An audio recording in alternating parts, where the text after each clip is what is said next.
उत्कल गौरव मधुसूदन सांस्कृतिक परिषद पक्षर बालेश्वर में पालित है मधुबाबू जयंती।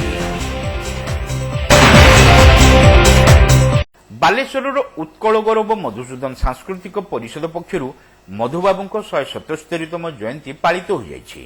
स्थानीय शिक्षक शिक्षा महाविद्यालय सम्मेलन कक्ष में आयोजित कार्यक्रम में परिषदर सभापति लक्ष्मीनारायण महांती सभापतित्व करते।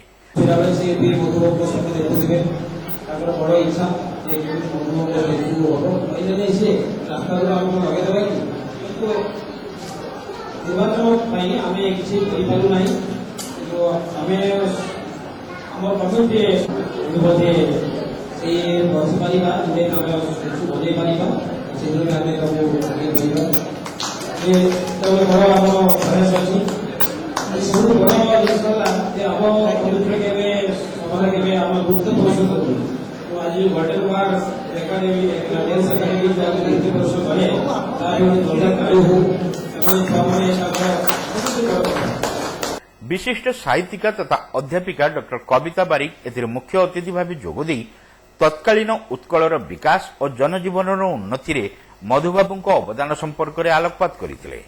बीडी कॉलेज अध्यक्ष डॉक्टर संजय कुमार दे और फकीरमोहन साहित्य परिषदर प्राक्तन सभापति डॉक्टर हरिश्चंद्र बेहेरा एथिरे सम्मानित अतिथि भाव जोगदे मधुबाबू जीवनादर्श संपर्क में आलोचना करते। एही अवसर में प्रज्ञा पारमिता विश्वाल रचित कविता संकलन आस्था एवं प्रदीप्ता विश्वाल कविता संकलन स्मृति अतिथि द्वारा उन्मोचित होता। परिषदर साधारण संपादक आईनजीवी पुरुषोत्तम विश्वाल एथिरे प्राक अभिभाषण रखिथिले।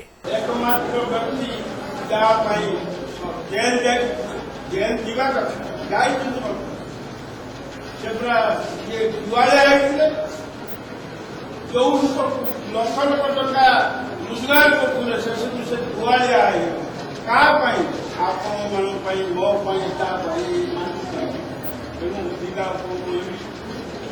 मोर विशेष किसी कहबार ना कि आपण मैंने मधुसूदन दास जयंती जिते प्रथम आरंभ कलु 24 वर्ष तले केवल संवादर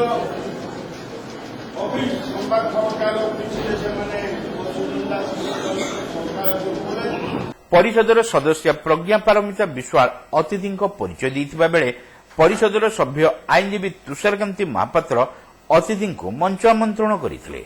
भावग्राही महांती शेष समस्त धन्यवाद अर्पण करते।